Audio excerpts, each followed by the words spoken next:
I'm Dr. Mark Sue, and welcome to the Functional Medicine Reality Podcast. Join me and our community weekly as we bring you unfiltered health from inflammation to longevity. Real stories, real people, real solutions. Experience real-life health changes from both patients and practitioners, and learn how to turn cutting-edge information into real results in your own life so you can feel better, live longer, live healthier, and be confident and clear in your healthcare choices. Let's get real and get results.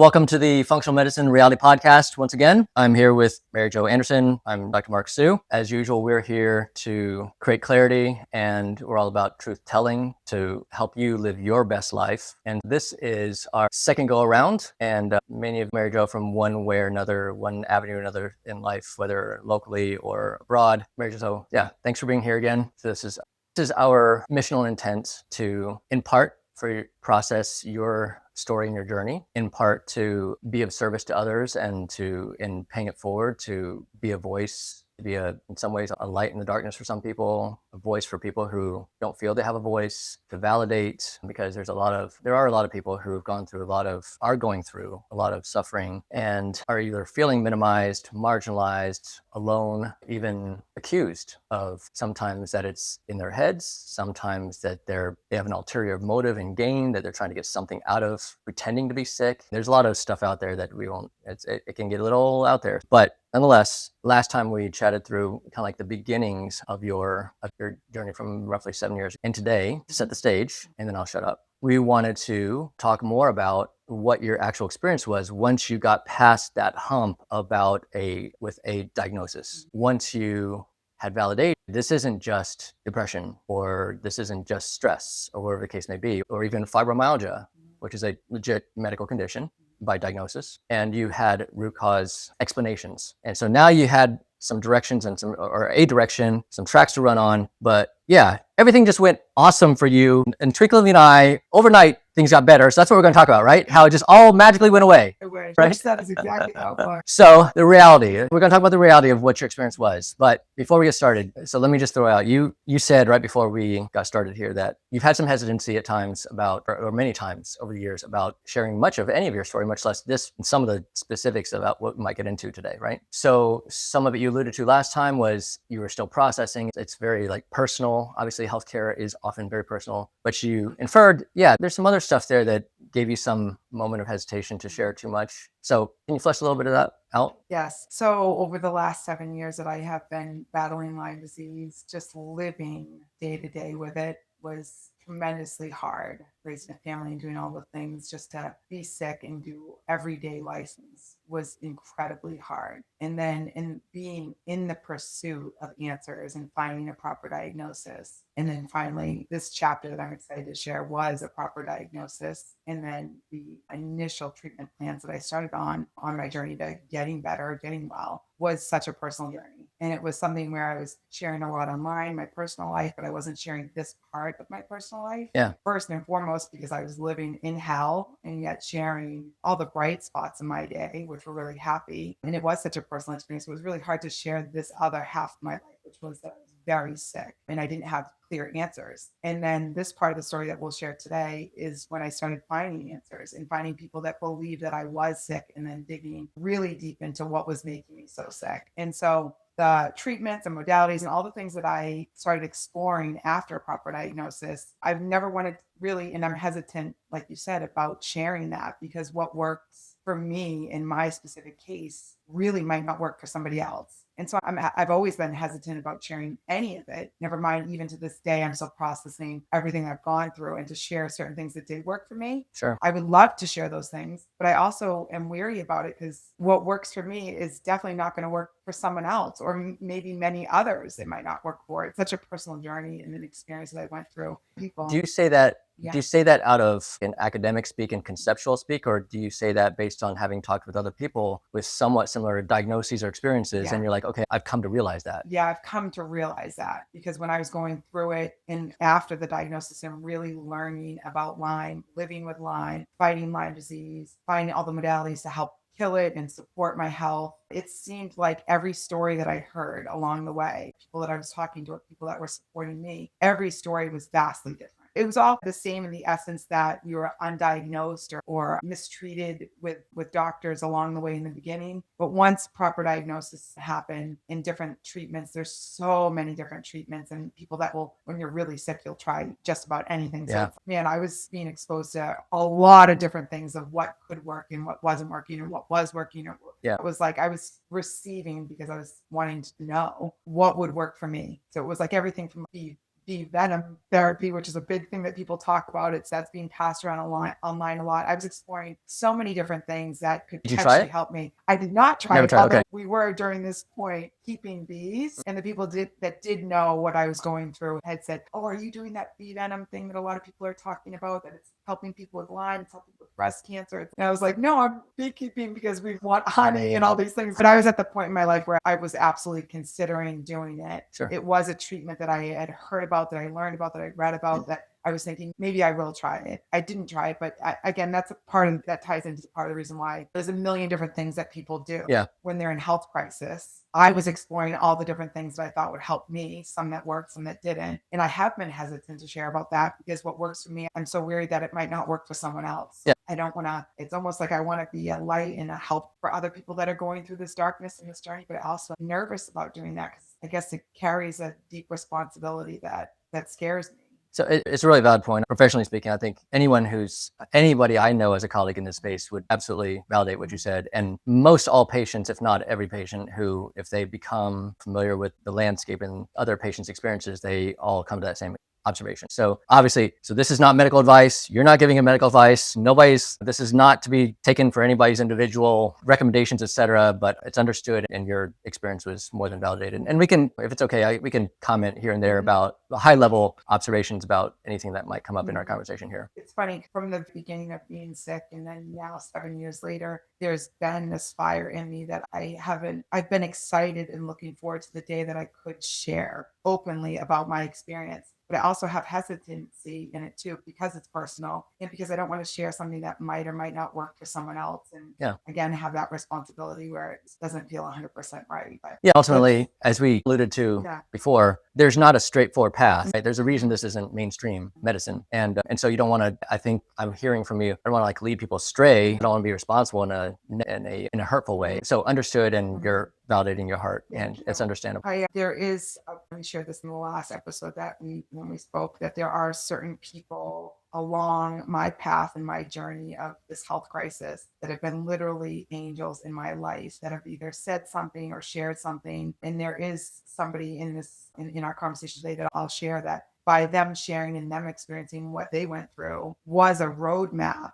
for me in their treatment plan and what they experienced with symptoms. Every conversation I had with this specific angel in my life, or angels, because it's really a 2-person team, if my heart wasn't open to them, I don't know where I'd be, because I received what they went through, which is a very similar experience, and took what they went through and things that they did to help myself. Yeah. So it's twofold. And I think extending it the other way, when you say, their story helped me, but clearly you didn't follow the same path they did. And so in a lot of the same way, I'll encourage you that what you might share, it's not intended that it's a specific recipe and set guideline directions for any given person, but there is like a directional affirmation at the least, and sometimes leading, right? And then there's a lot of steps along the way. And that journey it's far from a straight and linear path, that's for sure. I think it always goes back to that feeling of you plant seeds in people's hearts. And I always have felt that way in hindsight, looking back on the whole journey, and still every step forward. It's like people have planted seeds upon my heart so many different times. And some have flourished into really beautiful things and some have not. But that's kind of how I see it. So hopefully anything that I share today, if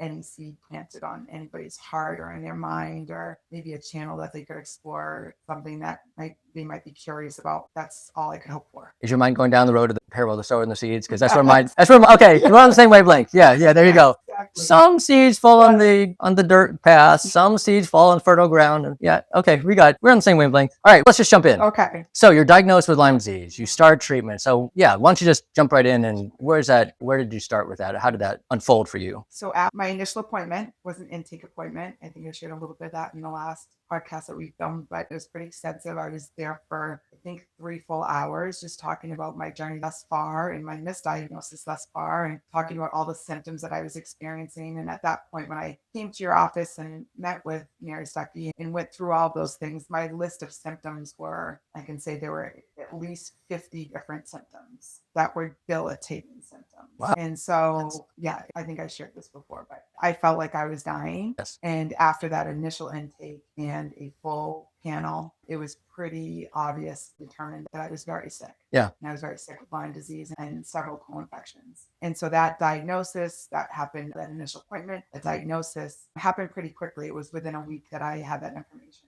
And treatment after that, it was a second intake appointment, and there were treatment plans that I was educated about, because I had not really known very much about functional medicine or this path that I was going down or the different treatments and options that I had. I knew one option, which was antibiotics, and that was really it. So you and Mary are talking out through options. Yeah, Mary was educating me, being very thorough and lovingly educating me about affirming me, but the entire scope of how sick I was and what vitamins were depleted and all these different, we went over everything. And in that appointment, it was really eye-opening because, again, it affirmed, I felt like I was dying, and these numbers and these markers and everything that was showing on that was really affirming that I was very sick. And so when she started laying out all the different treatment plans for something like the case that I was experiencing, it was the first time that I had heard about herbals. It was the first time that I'd heard about different antibiotics and different ways on how to treat something or someone that was this sick, and then supporting it with biotoxins and things that help my body detox the disease. I'd never heard or learned anything about that. And then just the different modalities that would help support killing this disease. Do you recall what some of those modalities were? So far I've heard you talk about, so there's herbals, there was, when you say antibiotics, you're talking about prescription antibiotics. And then you mentioned these are still oral therapies, but you're saying in the detox realm. So just a different approach with detox as opposed to attacking bugs. But anything else come to your mind? I can remember we talked a lot about, we just purchased sauna and biotoxins and a few other things that were going to support whatever treatment that I decided, because it wasn't like this, all right, we're going to do this. It was more of an really open discussion on these are the options on how to attack. How'd you feel with giving all those options? It was overwhelming. Mary, and I think for the first 6 months, she's like, you want to attack this like really hard. And there was an array of things. And I remember saying, oh my gosh, I've never even taken Advil in my life, and I'm going to have to take a lot of stuff. So curious, looking back, would you have preferred just to be given a more assertive singular or 2 option scenario, or did you appreciate I appreciated all of it because it was all part of a massive enlightening experience that I was going through. Okay. Again, I didn't know very much about functional medicine, nor that there was different ways on how to treat illness, disease, all of these things. I didn't know anything like that. I knew that if you had strep throat, you took an antibiotic. That's the extent of what I knew about disease. But you, so despite being overwhelmed, you didn't either in the moment or later go, geez, I just wish I would hey, this is what you should do. There you go. Bam. Yeah, I think I felt that on and off, but I also was enlightened by the entire experience that it was like, okay, let's try this. And I think I said to Mary pretty early on, probably within the second week, because I was ready to go. I was wanting so badly to feel better and was so excited about being diagnosed with something. I don't know if the word's excited, but I was really like, no, it's fair.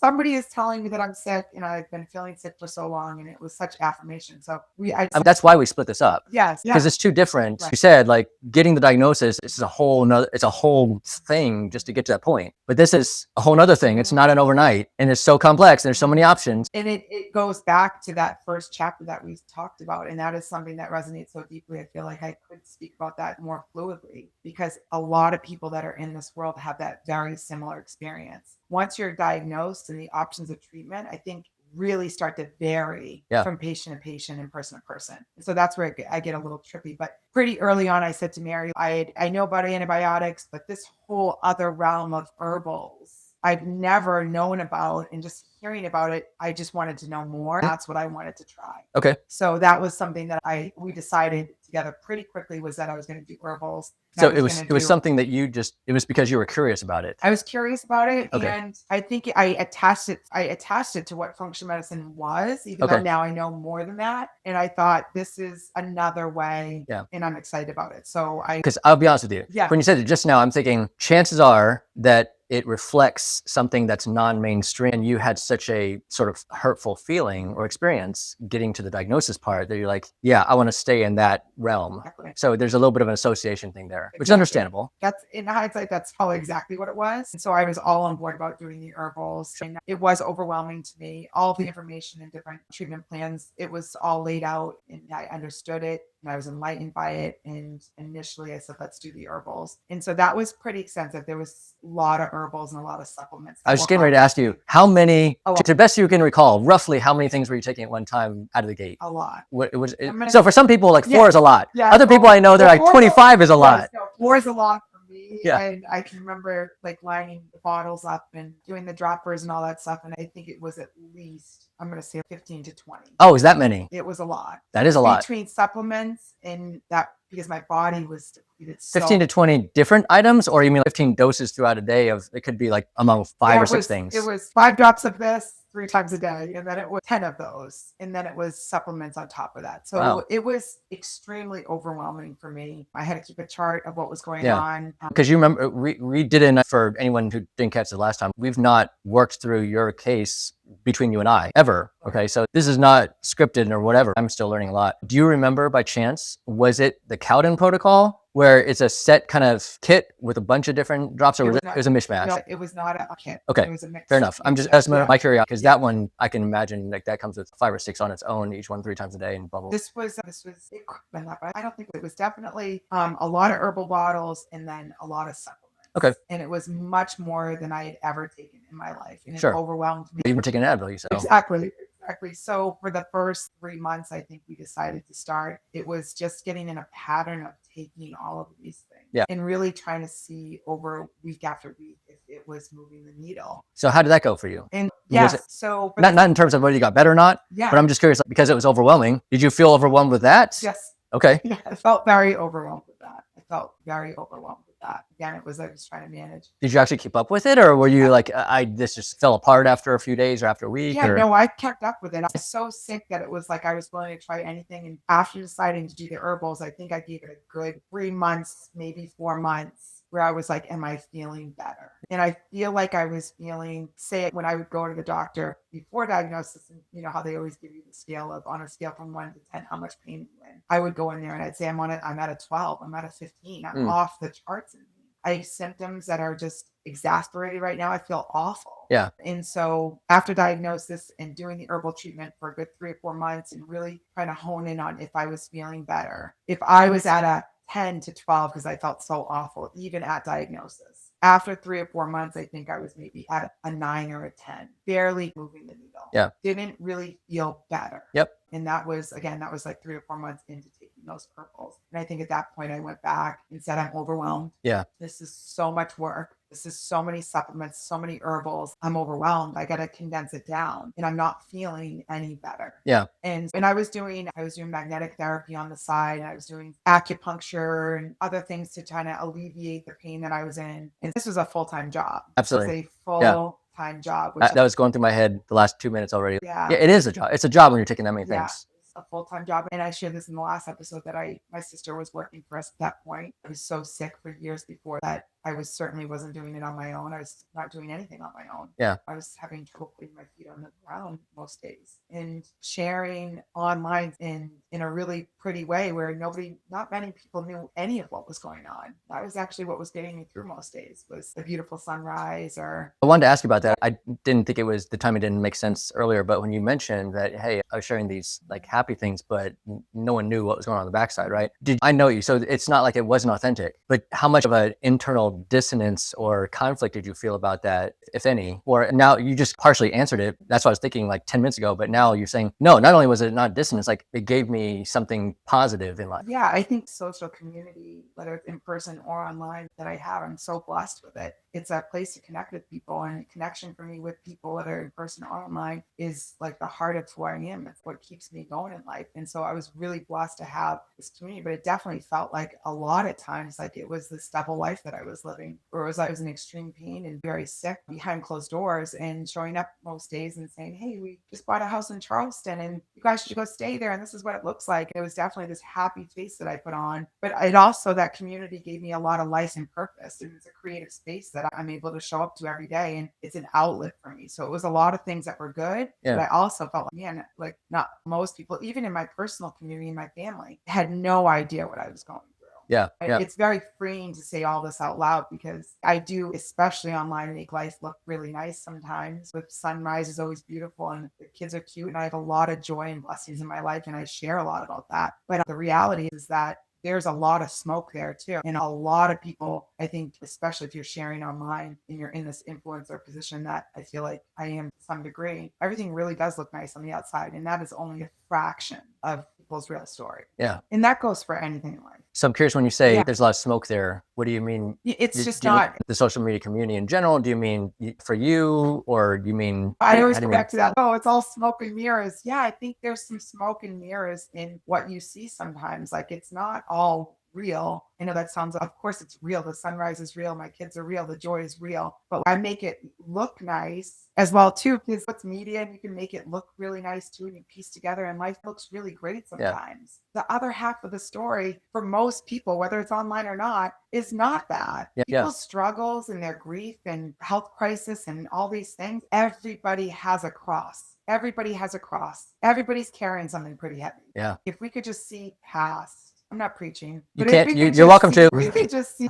some of the smoke and mirrors, something, dig a little bit deeper. Like, everybody is carrying something that's pretty damn heavy. We're going to have to come back to that on another time, because everyone knows that. Everyone knows social media. It's just what, but for me, when I hear about these kinds of situations, these stories, oftentimes it's like in the sports world. I think about last spring with the women's NCAA basketball tournament, and one of the top players at UCLA, the center, the really tall gal, and she divulged that she dealt with depression and anxiety so badly, and she had so many people thanking her and all that, right? Yeah, ESPN and everybody else makes her look awesome, and I'm sure her social media and all that stuff. So we all know that. Yet it's not. I'm affirming that it's at the same time, it's not that you're being unauthentic, and it's not being that you're putting on a front or a facade. Because I'll go and say, it's not that you make life look pretty. Life is pretty. It's how each of us looks at it from day to day, and which lens we choose to look at it through. Do we choose to practice gratitude? Or do we choose to make the effort? Like I said, you could have crawled in a hole and said, life just sucks and I'm a fake, I'm an imposter. Like, why would I do this? I'm not doing this. You would have robbed yourself and other people too. Anyway, so I don't mean to go down that too far, but it's that's for another time. But I think what I'm really trying to just hone in on right now is just, you were struggling on the back end, and you were trying to figure out, hey, how does this work with all these treatments I'm using? Am I really getting better at the same time? Trying to stay connected with people on some kind of level, and choosing, because this is really key for us as practitioners with patients like this. It's key if you are able to maintain some kind of effort and attitude on the mindset. And whether you knew it or not, whether you were doing it intentionally or not, you carried yourself through that. That's the dark journey. That's hard. It's funny because I've always been like this oversharer from in leaning into connections and people my entire life. It's part of being an empath. And that's something that I'd never broken stride even through this entire journey. It's almost like what fed me. So was I living like two different worlds? Of course I was. But what kept me going and what fed me was the joys that my kids brought me, the sunrise every morning, the people that I got to share my creative outlet with, my journal, my happy journal online. It was like, that's actually what kept me going a lot of days. And so it's a blessing in my life. And to share the whole picture in this bigger scope is a blessing. I shared that with you from the very beginning of our conversations. To be able to sit here and pour it all out with a pretty big magnifying glass it's a breath of fresh air for me. It's part of the journey into hopefully a full recovery and healing for me. And hopefully it can be a little seed or a roadmap for someone else. Yeah. But those first, just getting back to if you want to again, but the first 3 or 4 months that I did the herbals, again, it didn't move the needle so much. I wasn't feeling well. And that's where I went back in. Mary and I sat down, we talked thoroughly through it and how we're going to attack it. A second round of attacking this disease that was making me sick. Yeah. And that's when I said, let's do the antibiotics. Let's try these antibiotics and see, can we stack them? And we came up with a little recipe that worked where I was taking 2 antibiotics at the same time. And I was going to go on them for 6 months, which is, if anybody knows antibiotics, like that's just not what you do, or what Western medicine would say that you should do. Or I know there's a lot of technical pieces in that. One thing I just had to say, one of the paradoxes there is we seemingly have no hesitancy to put people on antibiotics for months in a row for acne, little doubles. Anyway, put that aside. Go ahead. So we came up with the idea or the suggestion that I would go on 6 months of antibiotics too at the same time. Yep. And I would go on a biotoxin that would help really just detox the body. And so that's what I did for the next 6 months. I went on. When you say, you've used biotoxin a few times, just to not to get too technical, but it must mean something else. I'm not sure, but it was a supplement that some kind of detoxer or detoxer. Okay, sure. Some kind of detox kind of therapy. A pill and a pill form that I would take, and it would help eliminate. And so that went on for the next 6 months, and that moved the needle. That went from, and when I say detoxing, I'm flushing things out on a constant basis. So there was definitely a protocol that was happening that I was on, where I was on the antibiotics, taking the biotoxin, and then taking supplements that was really trying to just kill this disease and get it out of my system. That's the only way I can describe the experience. But and over the course of 6 months, over the course of 3 months, I felt better, where I was going from maybe like a 10 to an 8. Okay. And then over the next 3 months, 6 months total, I went from an 8 to probably a 6, and went from 50 symptoms to 10 symptoms that were subsided. Okay. Subsided. That weren't debilitating. Okay. Debilitating symptoms. And when I talk about symptoms, neurological symptoms, visual symptoms, I've shared with you, it was symptoms that back pain, neuropathy. It was such a long list, an array of wacky symptoms is how I can describe it. A lot of eye twitching. It was a lot of things going on that I'd never experienced. And a lot of those symptoms, the really predominant ones after 6 months of antibiotics, started subsiding. Yeah. And then at that 6 month mark, went back in for an appointment. How am I feeling? I'm feeling better, not feeling 100% better. But did you tell those antibiotics okay? Yes and no. I think I was sick a lot, going to the bathroom a lot. Okay. Yeah. Not terribly uncommon. Not always, not a guarantee, but just curious. Yeah. It wasn't a great experience, but it was an experience. And then after that, those 6 months, went back in and said, all right, I think we sat down and we said, let's see what the body does now. Let's come off the antibiotics and let's see how your body responds. And I can remember within 2 weeks, I went from a 5, like feeling better, to immediately sick again. All those symptoms came back, and they came back.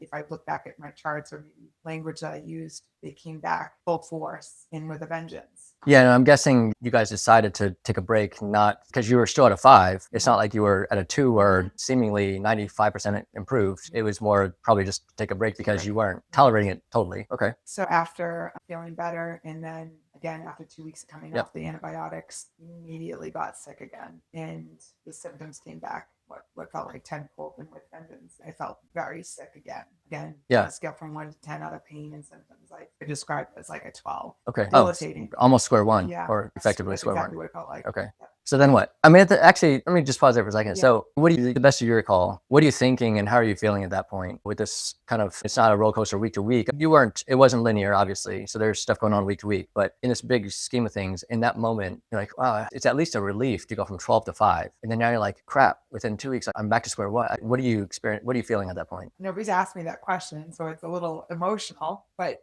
it was awful. It was so discouraging. It was so disheartening. It was so scary. What I felt like was hopeful at one point, and affirmed, hopeful, encouraged, excited that I was getting better. And at that point, I was so sad. Yeah. So depressed, so discouraged, just thinking that's what life was going to be like.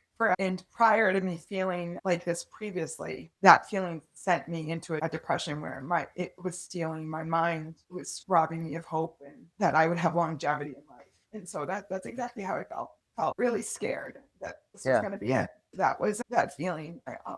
As bad as the kind of darkness you had before, bad? Yeah. It was triggering that feeling that I was having before. So it was a culmination of a really low and then a hopeful high. Yeah. And then another really low. Yeah. And being with a functional medicine, trying herbals and antibiotics for what felt like was 9 months to a year at that point. It felt, I had been with Western medicine and given it my all. I felt tired at that point. I was exhausted by it all.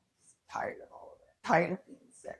Tired of all of it. I was tired of all of it. I was exhausted by all of it. I can remember saying I don't want to do this anymore. I was just getting ready to ask you, did you feel like giving up? Yeah, I just felt like I don't want to do this anymore. Absolutely. awful. Yeah. And again, we've talked about this before, but I had all the access in the world to access to people, access to treatments, access to information. And yet I was still like back at square one. It was awful. So how did you get back on the horse? Or Perspective. I don't know. God. Do you remember anything in particular that Yeah. inspired you or fueled you, or is it your effort? Was it just coincidence, or? No, there's definitely a lot of angels that were planting seeds along the way. But my prayer every night was always the same, was that I would ask God to bring me to people that could help me, or please just take me. I didn't want to be in suffering like this anymore. And I always felt him beside me. I always felt him near me, because when you're in health crisis and alone in this dark space, there is nobody that can help you. And so I relied on my faith. I think anybody that's in this dire position, what else do we have? And that's that. I turned to God, and every night that was my prayer, was just for him to help me and guide me, people that could help me. And I always felt him the entire time, even when I was at my sickest and thinking dark thoughts and all these things. I always felt him beside me, and I always felt this whisper, keep going. It was such a phrase that I attached myself to, was keep going. It seems so simple and silly, but keep going was my phrase. It reminded me of Finding Nemo, and like, just keep swimming, just keep swimming. I was thinking the same thing, but it was So inappropriate to say. So It's since you so said that, silly. yes, no. And so when I see people That's awesome. write, even to this day, keep going, I see it and I'm like, oh my God, that's what pulled me through. Yeah. God just tapping me and telling me to keep going one day at a time, one breath at a time, all these things. My faith is what kept me going. The joy of my children, perspective every day, watching the sunrise, being able to communicate with people the best I could. It was like all those little things helped me along the way, kept me going. And so, yeah, we got back on the horse. I met with Mary again, and the conversation we kept the conversation open. Do you want to try herbals again? Do you want to try more antibiotics again? And I feel like I'm really long-winded in this episode, but Yeah, we're good. there was an angel in my life, like dear friend Stacy, who her daughter had battled Lyme disease, and meeting with her on a weekly basis doing this magnetic therapy that I was doing to support my health. She had suggested a medication that was pretty intense and was not well studied for Lyme, but that if I could get my hands on it, maybe it could be helpful in the situation that I was in, which was at rock bottom again. Yeah. And so I took the suggestion of this specific medication and I brought it to Mary at your practice and I said, can we try this? And I know it's pretty intense, but I'm willing to do anything just at this point. And can we try it slow and steady? Can you prescribe me this? And can I try it over the next 6 months? And she said yes. And so I got on this specific medication. I also was connected to another angel who planted the seed, my friend Kimmy, who shared her friend another Stacy's information with me, who I was connected to her, and I was introduced to a raw green, all vegetable diet. And at that point, again, I was willing to try anything. So between a raw diet for 6 months and this medication that really helped me along the way, over 6 months of being on this hardcore medication and a raw diet, I went from a 12 and feeling like I was at ground zero again to feeling 100% better. 100%. 100% better. Okay. I felt like Wow. I was healed. I felt like I was symptom free. I felt like I had more energy than I've ever had in my life. The process of the 6 months wasn't like that the entire way. There's lots of detoxing that was happening. There was a lot of green juicing that I was doing that was detoxing the body and filling my body with a lot of nutrients. The medication that I was on was definitely killing disease within me. So there was a lot of detoxing. And what I mean by that is a lot of going to the bathroom. Okay. I was just getting ready to ask you, like, what do you mean by detoxing, Yes. right? Because you haven't used the term yet, but Yes. most everybody in the Lyme world use that term herx. Yes. You know, herxing. Yes. So most people are probably thinking, anyone who knows that word is probably thinking herxing when you're saying detoxing, but maybe you're using that word, maybe you mean that, maybe you don't, because you're talking about going to the bathroom as opposed to having flares of other symptoms. Correct. Okay. All right. Yes. So over the first few months, there was a lot of that where I was definitely, disease was coming out of me. And I could see it, I could feel it. And every time I would eat or drink green juice, and every time I would take the medication, it felt like it was two things that were fighting it at the same time.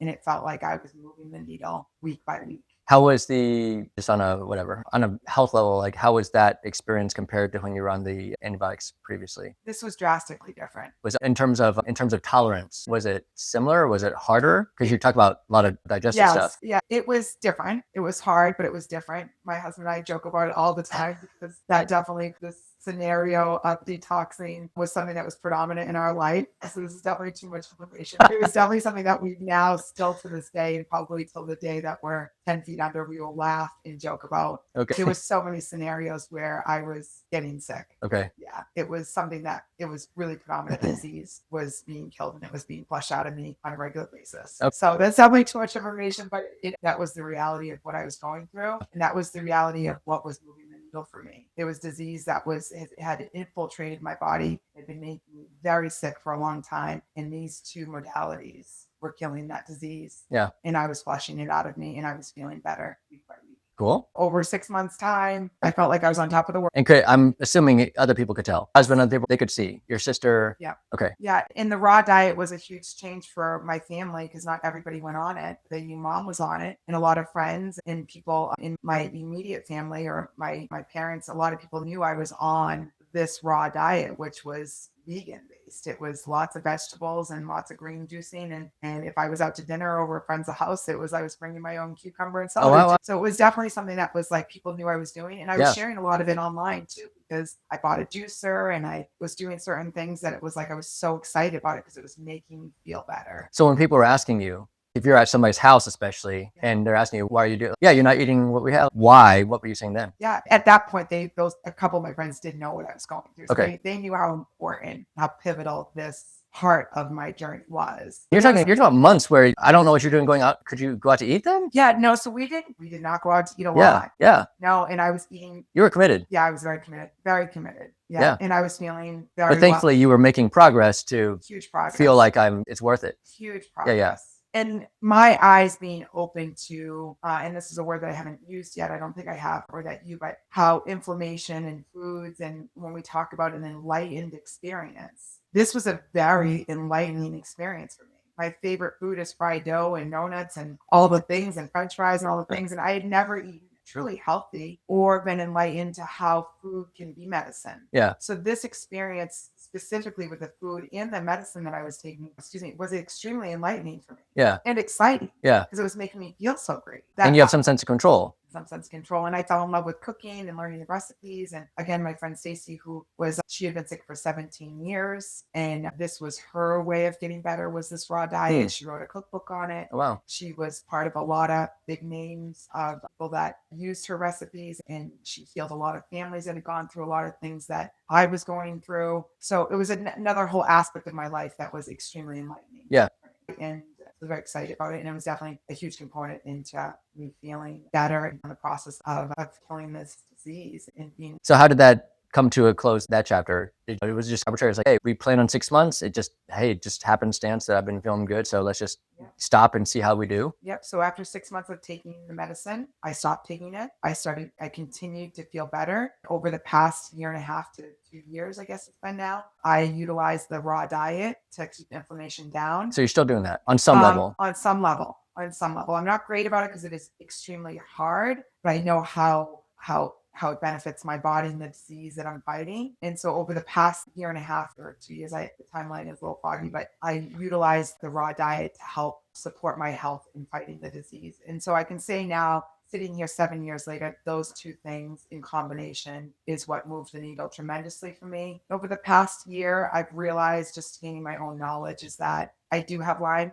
disease still. I'm living with it. I've suppressed it to the point where I have a few symptoms that I think are Lyme, and that that's Lyme. Can I ask what those? Just some aches and pains and back pain and a little neuropathy that still is there. And so when you say aches and pains, are you talking about muscles, joints? Yeah, both? Joints, muscles, and joints. Because a lot of times they're hard to tell. Yeah, but it feels like it's joints. Okay. Joint pain everywhere was the initial symptom. Yeah. When I was first sick, so joint pain. And then you say neuropathy. You're talking about numbness, tingling, or burning? Numbness and tingling in my hands and in my arms. That's a symptom that I've had from the very beginning. And they just come and go? But it sticks around it's pretty predominant, still. So most days of the month? Most days. You can go a couple days here and there without? Most days I have a little neuropathy. Yeah. And so this is just me knowing my body and the information that I've accumulated over the course of fighting this disease, is that I think I've really suppressed Lyme disease. Yeah. I think I didn't catch it soon enough.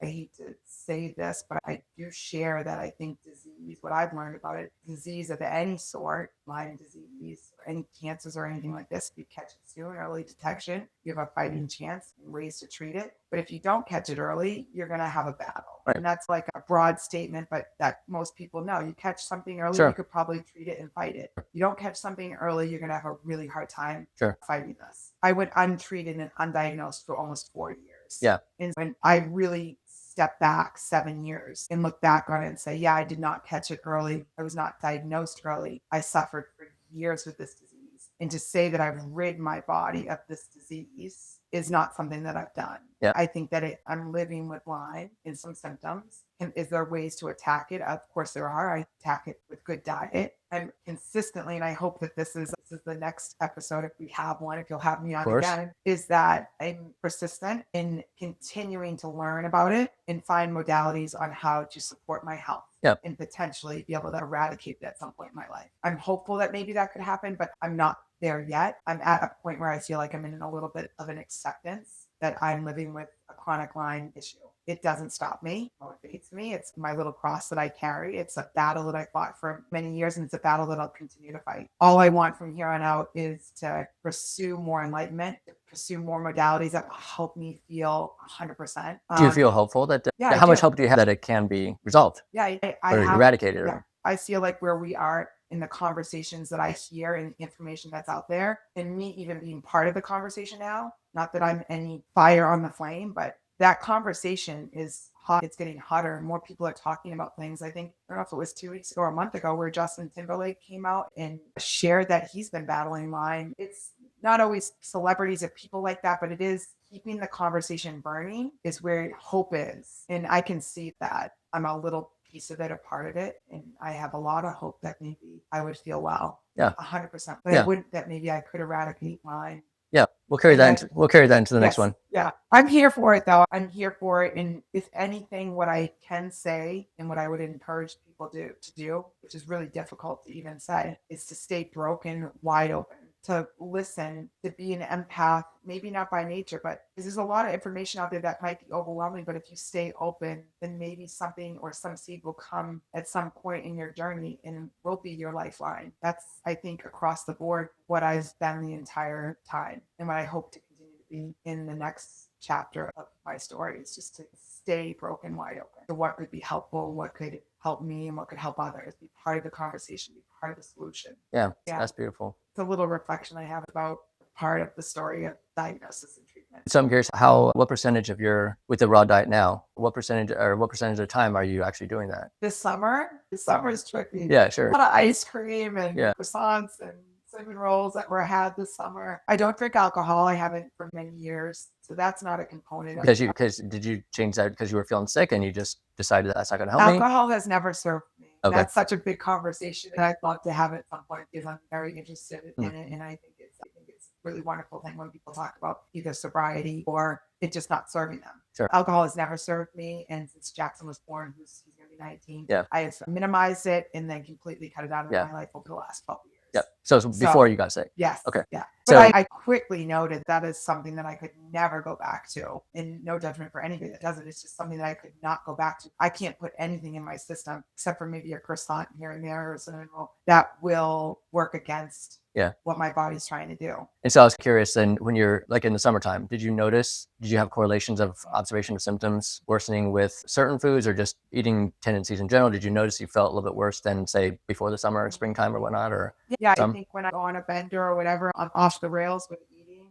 My symptoms start to flare up, inflammation's up, and I'm not feeling great. I'm not feeling great. I'm feeling good right now. And I know what to do to feel a little bit better. Yeah. And I'm on the pursuit. I'm on the complete pursuit on what can help eradicate and heal what I have going on inside. Yeah, that's just the reality, right? We live in America. We have access to all kinds of, we're exposed to, or what's commonplace is just, it's commonly not healthy. It's a real hard battle. It's self-sabotage, and it's not even, I don't want to say it's not our fault at all. We always have choice, but it's extremely difficult. Just had a conversation today with somebody about who commented on blue zones, and I said, we're in agreement that it's not necessarily about trying to mimic the behaviors of what people do in blue zones. A lot of it is the fact that they don't have the environmental exposure toxins and foods and otherwise that are coming at them like we do. Could we? Maybe, but it's extremely difficult. So it's only human, but it's thankfully you're able to, you have, I'm blanking on the word, but you have you have empowerment, what you can do to alter the course on some level. And you have shown resiliency. Your body's showing resiliency. You've healed enough that you can manage and maintain. And it is human that, hey, I've gone through a long battle, looking for a little bit of I'm in a break right now. It's manageable. That, as you said, if it starts to worsen in a meaningful and persistent way, then catch it early. Okay, time to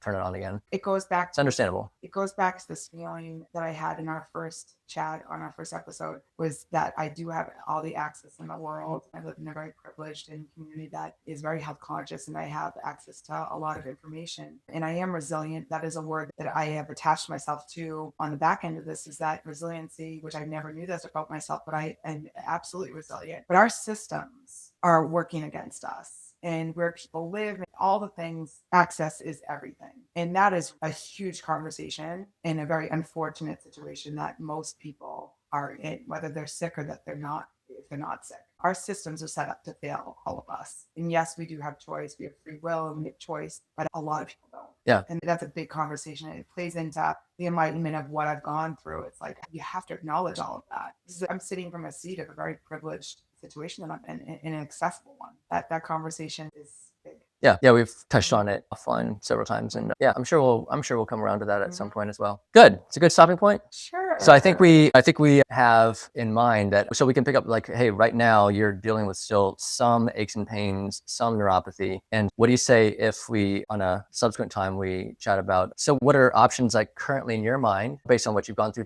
before, or what are options that you're thinking about that you may have just read about, heard about, podcasts, social media, books, whatever it is, that are just of interest to you, but you haven't really looked into it, or you've done some reading, who knows? Or yeah, and then pivoting from initially the darkness and don't know what's going on, chaos, confusion, and then this journey we talked about today, the healing journey, like you've reached a point of resiliency, which is awesome, because I hate to say it, but a lot of people after even let's say 3 years of treatment, they aren't there where you're at. And then that other piece is sort of like finishing up the job, if you will, cleanup work, and then also pursuing optimal, to the degree that the person wants to, optimal wellness, longevity, and all that stuff, which is also out there. But yeah, we could touch on a few of those pieces. I'm excited for that conversation the most, because that is where I'm at now. The process of talking about first chapter and the second chapter and the third chapter. I'm in the third chapter, and it feels good and healing to talk about the first two, but I'm excited the most to talk about where I'm at now. Because I hear, again, I'm in a spot where I have always been, which is broken wide open. And I'm always hearing things and seeing things, and in the wellness world and longevity world. And it's, oh God, like I would love to learn more about that. So I hope in our next conversation, you talk more, because I have questions for you. And I'm just excited to get on that train of optimal health, because I know that's part of hopefully the whole story. Yeah. The redemption story, right? Yes. And not just personally for me, but I think sometimes when you see someone in optimal health, like there's hope there, right? Like the first two chapters that we talked about were really hopeless in ways for me. And so I don't know, I'm excited to talk more about this next chapter too, and explore other ways. Yeah, and that's what we framed when we thought about doing this together, is that you are, again, you're still having some symptoms, but I love the fact that you're so real, because there are so many times I think I hear patients, or I hear practitioners talking about their patients or clients or whatever, or have I known people who have been seemingly completely Lyme or mold free or whatever, those are two big ones, right? Or long COVID or whatever. We've known them, but I don't know, it's very common that it's not the case. And at the same time, it doesn't have to be binary, like I'm either sick or not sick. There is a lot of gray, and you can pursue, as we're going to, I think, pivot into, you can pursue, like, what is longevity or anti-aging? I guess maybe as a preview, as our conversation, right? That it's not like you have to be okay to pursue longevity. You can pursue longevity if you are sick. It's all just other sides of the coin. And it's the other side of inflammation, right? It is still reducing inflammation. We'll get into that. But it's also, for us, I think some of our idea here is to shift into, as you say, pay it forward, and shift into more of a, hey, Mary Jo, what are you hearing about these days? Who are you talking to? What kind of things are coming across your plate? What are interesting things for you? Or people, what are they asking about? And hey, let's just talk about the reality of what we know, what we don't know, and dig into some of those things. And it's not always clear cut. We don't always have clear answers, but it's the reality of medicine, it's the reality of life. That's cool. I know you've said you like to be more of a listener perhaps, but so in that context, thanks for sharing your story so far through the couple episodes here, because I know it's not as much your MO, but it is a service to people, right? Because there's many people who are still in that first chapter. There are a lot of people in that second chapter. And so there's all value there, but it's also that there is always hope and resiliency. Our bodies are made with resiliency. Sometimes we just need a little help. Fair to say? Very fair to say. And I know we shared this in the first episode, but I truly appreciate you giving me this space to share, because I do think that this is part of the entire story in my healing process, is to speak it out loud and then be able to help some other people. So the fact that we're in conversation like this and you give me the space to share with you, have the conversation and share it with my community and beyond, it's a blessing in my life. I appreciate it. It's awesome. Yeah. No, it's healing for me. Part of it. No, So and it's fueling for me. It's inspiring for me. So thanks for inspiring everyone else also. Thank you, everybody. All right. So yeah, if you feel free to reach out to us as you'd like with commentary or feedback, or if you are needing some assistance, some help in your health, whether as a first time foray and inquiry into functional medicine, or you're dealing with chronic inflammatory illness, however you want to define that. A lot of times it's just you're off the beaten path of conventional medicine, or you're needing some second or other additional perspectives. RootSeek Health is rootseekhealth.com is where you can find us. And yeah, our team is more than privileged and happy to be of service and to come alongside and be of whatever service we can to you in whatever way. So planting, watering, or harvesting the seeds, whatever step that may be, all we care about is that people get better. What we care about is that people get better one way or the other. Whatever role we may or may not play in that, that's secondary. It's not about us. That is our mission intent with the podcast. That's our mission intent between Mary Jo and I. We're on the same page about that. So we'll look forward to the next time. So fresh, just the way you like it.